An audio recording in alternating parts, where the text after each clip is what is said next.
But just because you get to the promised land doesn't mean it's easy all of a sudden. The Israelites still had to fight for the land. They had to work the land. They had to fight to keep the land. There was a whole process. Oftentimes, we pray for blessings, and the blessing is a battle. So we say, Lord, I want a good job. Well, good jobs are hard. Look around you, because I'm guessing that some of the things that you've asked for are now some of the things that you... Hello and welcome to the Bears and Lions podcast. If you're brand new here, hit that like and subscribe button. If you're listening on iTunes or Spotify, hit that follow button and rate the podcast 5 stars. It would mean the absolute world to me. If you are a returning listener, it's so good to see you. Thank you so much for tuning in again. And I hope you've had a wonderful week, a happy and a safe 4th of July. Here we are, episode 95. It's wild how quickly things have gone by. And today, that's what I'm going to be talking about is how sometimes we will pray for blessings, or we hope to get a blessing. And the reality of it is oftentimes the blessing is a battle. And so we're going to glean some things from the story of Caleb in the Old Testament. I really hope that you enjoy. I hope this challenges and encourages you, and I'll see you on the other side.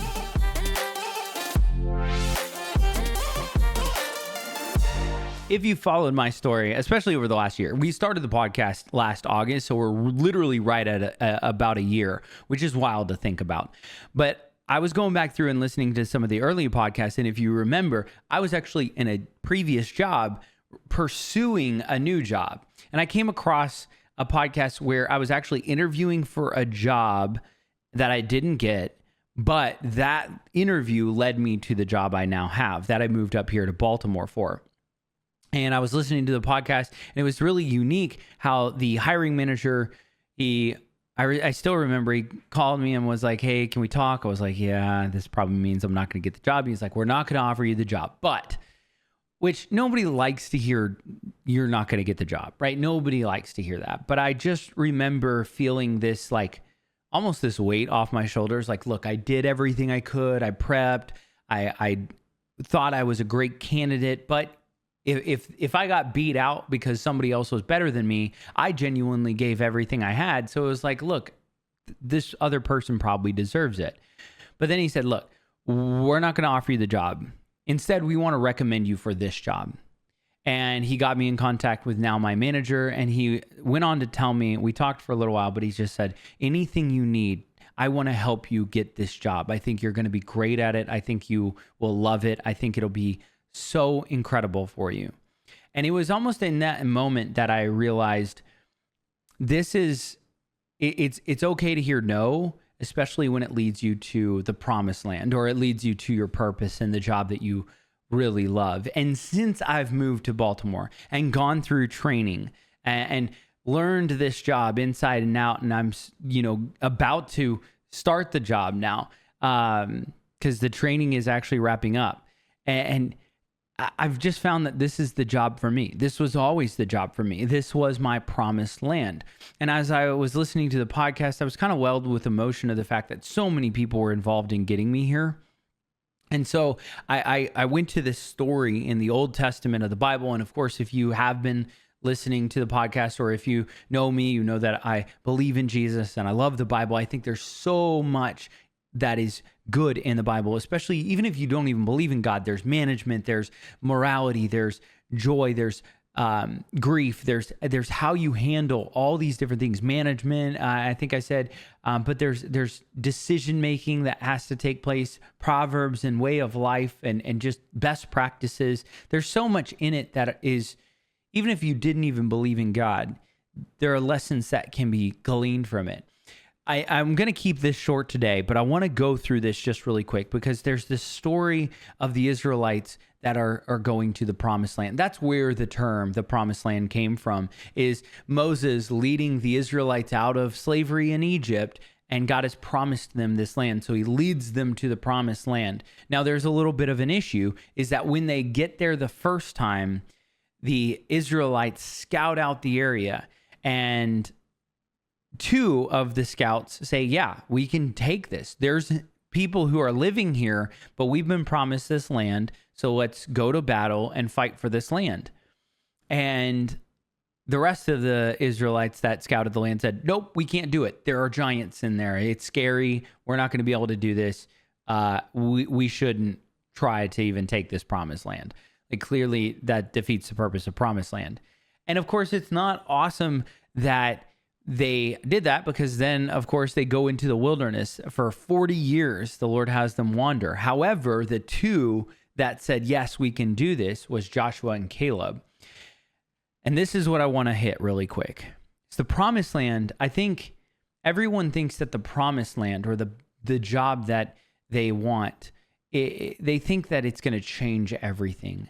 I've heard it time and time again. If only I got that job, or if only she said yes, or if only when this happens, when I get the girl, when I get the job, when I'm making more money. I've heard that so many times. They think that the promised land is what's going to change their habits. But the reality is their habits right now of what they're doing is what is solidifying them where they are.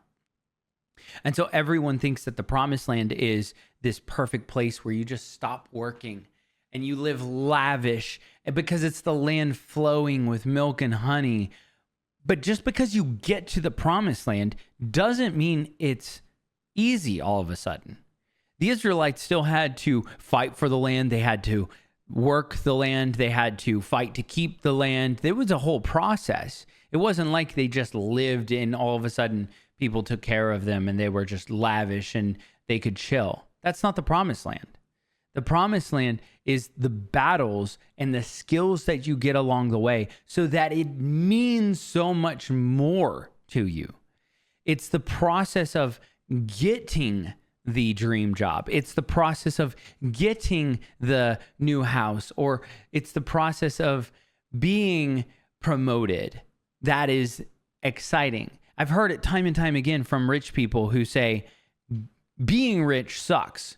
Getting rich is awesome.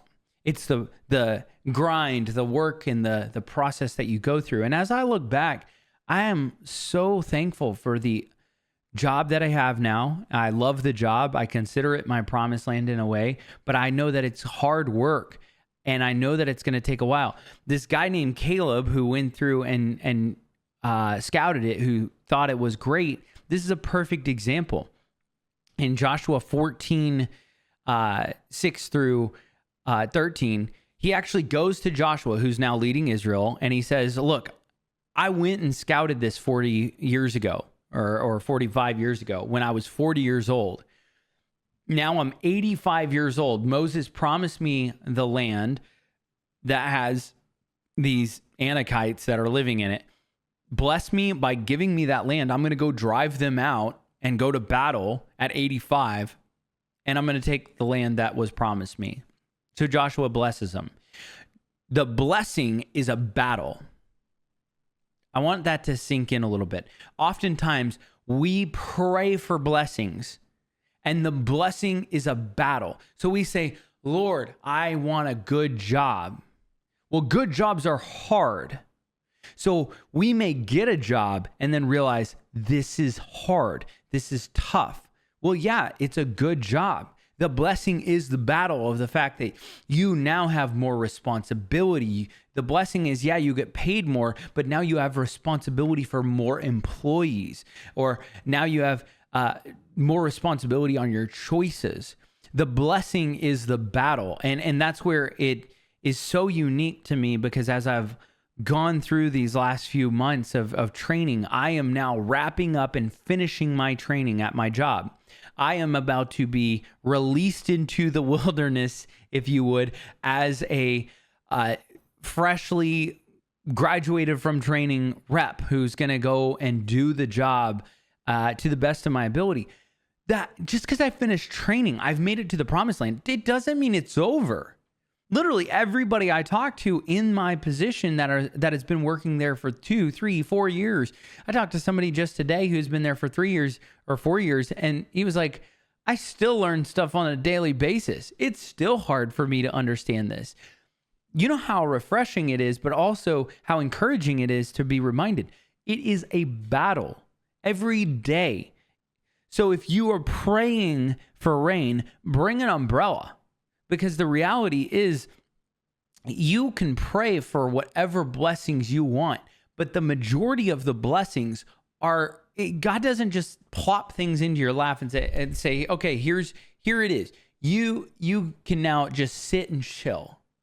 No, we pray all the time for these blessings, but we don't realize that God says, okay, in order for you to be able to take care of this, you have to have the skills to take care of this. Therefore, I'm going to need to take you through some stuff to boost your skill, to be able to handle what you're asking. And so we go through this process and we're like, God, what are you doing? Why is it taking so long? This isn't even what I prayed for originally. Why are you teaching me all these things? And why am I going through this? And I've had these horrible relationship issues, and I've had these family issues, and it's been difficult, and the communication's hard, and I'm learning all this stuff, and it's overwhelming. And God's like, yes, because you prayed to be in a specific job, or you prayed for this specific blessing. And if I give it to you now, you're just going to throw it out. You're going to quit after a certain amount of time because you don't have the skills to keep it. So I really want to encourage you this week. I know that this was like a short, but I hope it's a powerful message in the fact that the blessing is the battle. You get the blessing when you go to war for the things that you are passionate about, the things that you believe God has promised. The promised land doesn't mean you just chill. The promised land means you go to work. That's the reality. It is the abilities that you have, that God has given you, the training that you've had all throughout your past. I know I talk about it all the time in this podcast, but I believe that our greatest future lies within the correct view of our past. Because when you accurately view your past, you see, I've overcome that. I've gained this skill. I actually know how to do this. I'm better at this than I thought. This is actually a good thing for me. I'm going to pursue it. And now, as I go through it, all of a sudden the stress and anxiety of, can I do this? I don't know. Am I going to fail? No, I know I'm going to fail. Because I failed here, and here. It doesn't matter about failure. It matters that I pick myself back up and keep going. So when I fail, I react different so that I can dust myself off a little bit quicker and say, that hurt, but I know now. And the reason why I know that is because in the past I did that there, and I did that there, and this passed, and this hard time passed, and I was able to accomplish this, even though I failed there, and I'm here. This is how far we've come. And so I hope that I encourage you this week. Look at your life and look at the blessings that you've prayed for. Look at the things that you're asking God for. Look around you, because I'm guessing that some of the things that you've asked for are now some of the things that you already prayed for, things that you said would make you happy. And now you're unhappy with certain things that you prayed for. I think that there is so much in the lessons that we can learn from the Old Testament and from Caleb that I hope when I'm 85, I'm still vigorous and ready to go to battle for the promised lands and the new endeavors, whether it's business or family endeavors or being there for my kids or being healthy for my family so that I can still be there and be able to communicate and talk to my grandkids about how to best grow and tell them horrible, bad stories about how I was so young and stupid at times. But I hope I can share those moments at 85, because Caleb is a beacon of hope for us, that even at 85, he is just as vigorous to take the land and go to battle. And so I just challenge you, the blessing is the battle. That's going to do it for this conversation. I hope that all of you have a wonderful rest of your week. I appreciate you all for listening. Remember to give grace, show love, and as always, stay stellar. Peace.